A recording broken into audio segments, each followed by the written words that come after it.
Bishop versus knight, the final showdown. Which piece is superior? There's a lot of debate to this. I'm going to break it down for you right now and settle this battle once and for all.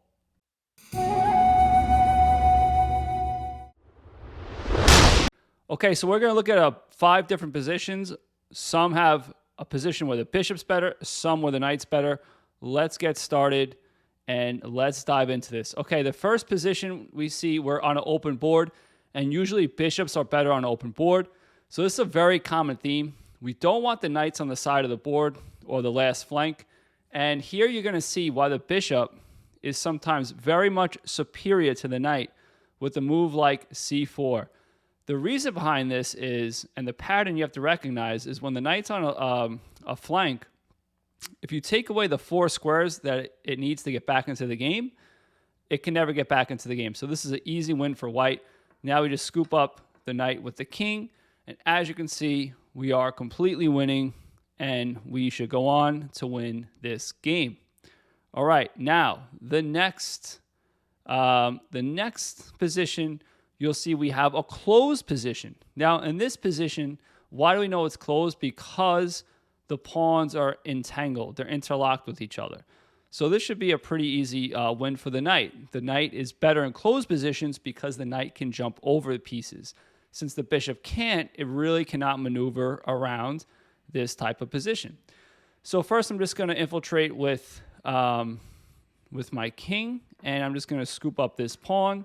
And you'll see already I have, I'm up a pawn. I have almost a passed pawn. I'm just going to try to get my knight into the game now. And let's see. King g5 here. I'm going to play g4. And now I have a passed pawn. Since I have a passed pawn, this game should be pretty easy here. I'm just going to attack the bishop, push my passed pawn, guide my passed pawn up the board, f7. And now king g7, and black has to give up a piece.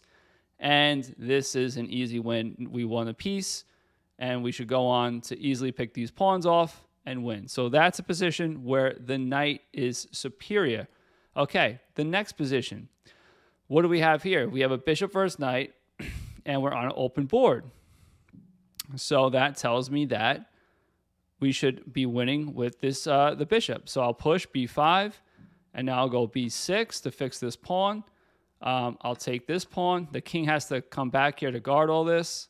And now I'm just going to advance my king. King f6. Okay, he's giving me this, so check. And I'm also stopping the king from stopping the pawn from advancing if I ever decide to queen. Let's go bishop f3 here. Kick the knight out. And now we simply just take the knight. And again, the reason why he took there is if he took with the pawn here, I can't do it. But if he took with the pawn, I would just go on to win the game. So he can't take back. And now we just simply are up a piece again. And this is an example of why the bishop is oftentimes superior to the knight. Okay. Again, we have an open board. We have the bishop. So again, this should be winning. I'm just going to, I don't want to take and double my pawns. I also don't want to run into this pawn. I'm just going to move my bishop out of the way here. Take back, of course. And now this passed pawn should easily be promoted. And the reason why it can be promoted is because the bishop on an open board is superior to the knight. So we should be able to stop the knight. I'm going to push my pawn here. I'm going to advance. I'm going to go king b5 here. And let's see. I'm going to attack again. And after king b6, I'm pushing the knight away. And now I'll just keep on pushing. There's nothing really black can really do here, except be annoying, of course. Now he's attacking my bishop, and he has a passed pawn of his own, but I'm already too close to queening. So there you have it. I have a queen, and this is an easy win for white. All right, let's look at the final position. So here we have, I'm kind of throwing you off here because here it's an open board. It's not interlocked. But in this position, the knight's actually better. So sometimes the knight is better on an open board.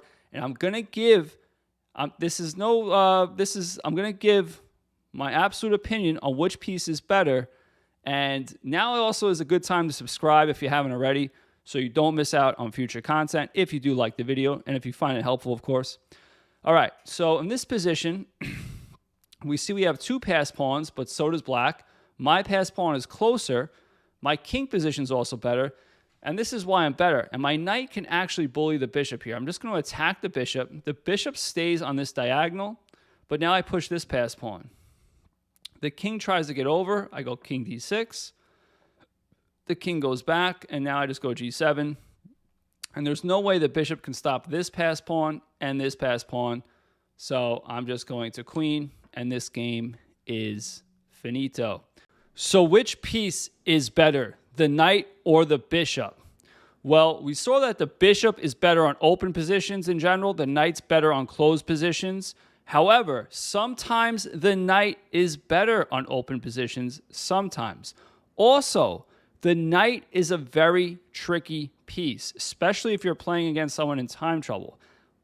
However, the bishop pair is better, but we're talking about the bishop and knight in a vacuum. Personally, I'm going to go with the winner of this battle.